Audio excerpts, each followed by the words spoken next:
Merci d'être avec nous sur Europe 1. Il est 9h30. On passe au journal des médias avec Guillaume Janton. Bonjour, à la une ce matin, on vous dévoile en avant-première le nouveau classement des 50 animateurs préférés des Français.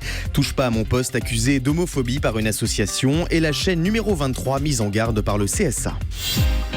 Voilà, un journal des médias tout chaud, tout frais qui vient de sortir de l'imprimante, puisqu'on va tout vous expliquer. On a eu des petits problèmes d'imprimante au bureau. Voilà, donc alors on a comment failli... on fait dans ces cas-là? Il y a le smartphone, heureusement. Oui, on a failli faire le journal des médias sur nos smartphones respectifs. Voilà. Mais c'est bon, tout est réparé. Merci beaucoup le service informatique d'Europe 1. Allez, on commence avec ce classement des 50 animateurs préférés des Français. On vous le dévoile en avant-première ce matin sur Europe 1. Et voici le podium de ce classement biannuel réalisé par TV Mag. À la première place, on retrouve sans surprise Michel Simès pour la 4e fois consécutive.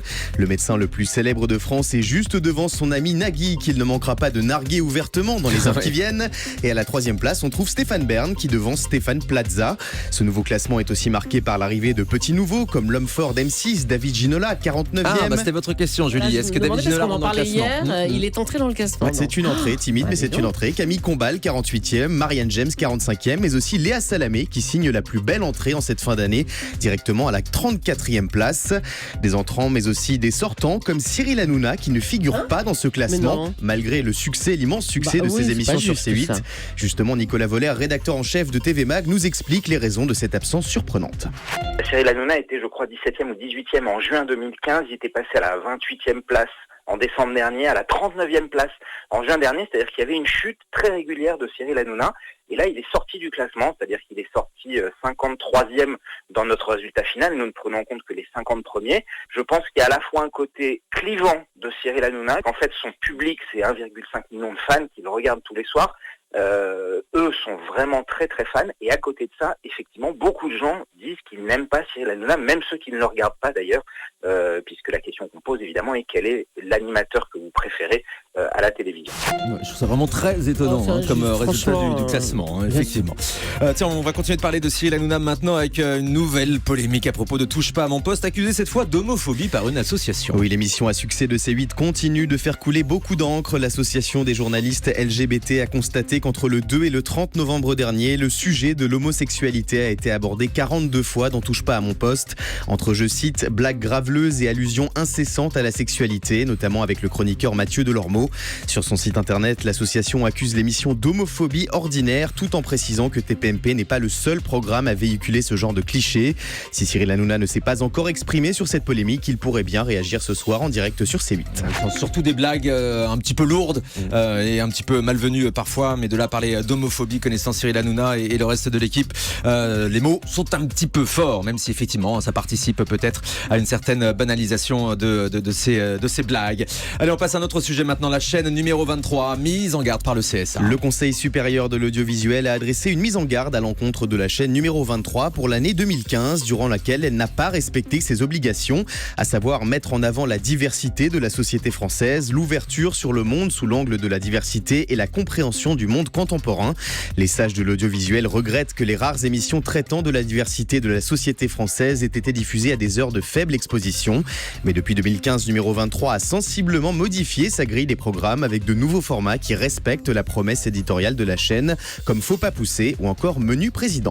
Oui, mais il y a encore beaucoup d'émissions de tatouage. Le CSA l'a également noté. Le CSA qui s'attaque aussi aux recettes pompettes. Oui, en plus de surveiller toutes les émissions du petit écran, le CSA est aussi très attentif au contenu posté sur Internet et notamment les recettes pompettes, ce programme court dans lequel le présentateur Monsieur Poulpe et un invité préparent un repas tout en consommant de l'alcool sans trop de modération. Ouais, c'est très drôle. Après avoir visionné le premier épisode, le CSA a considéré que ce programme était constitutif, je cite, d'une propagande en faveur de l'alcool. L'éditeur de l'émission a été mis en garde par le Conseil, une première pour un contenu issu de la plateforme YouTube. Google publie son classement annuel des émissions les plus recherchées sur Internet en 2016. Et la grande gagnante est Secret Story, la télé-réalité d'NT1 présentée par Christophe Beaugrand et l'émission qui a généré le plus de requêtes sur Google en 2016 devant les enjouites d'Énergie 12 puis Koh-Lanta. Juste derrière, on trouve The Voice, Quotidien de Yann Barthès puis Danse avec les stars. Le groupe TF1 sort donc vainqueur de ce classement avec 7 programmes présents dans le top 10 des émissions les plus googlisées en 2016. M6 va s'intéresser aux animaux qui peuplent Paris dans un documentaire documentaire inédit. Un film intitulé La plus belle ville du monde, diffusé le dimanche 1er janvier en prime time sur M6. Ce documentaire s'intéressera non seulement à la richesse du patrimoine de notre capitale, mais surtout aux 3000 espèces d'animaux sauvages qui peuplent Paris. L'occasion de découvrir par exemple les abeilles de l'Opéra Garnier ou encore les fameux renards du Père-Lachaise, que vous connaissez bien, Thomas. Oui, bien sûr, je connais très bien les renards.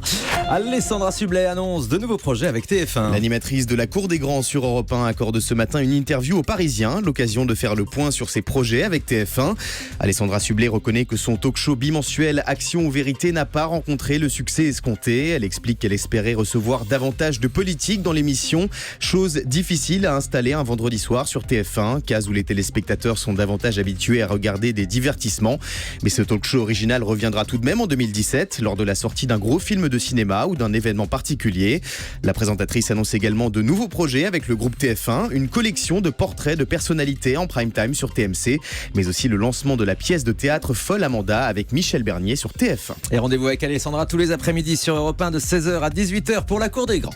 On termine avec le chiffre du jour. 12, comme la 12e saison de L'amour est dans le pré, diffusée l'été prochain sur M6. Comme le veut la tradition, les portraits des 14 agriculteurs et agricultrices à la recherche de l'amour seront diffusés le 2 janvier prochain en prime time pour inciter les téléspectateurs à envoyer les fameuses lettres lues en début de saison. L'amour est dans le pré en chiffres, c'est 15 mariages et plus de 40 naissances. C'est beau l'amour, merci beaucoup Guillaume Janton.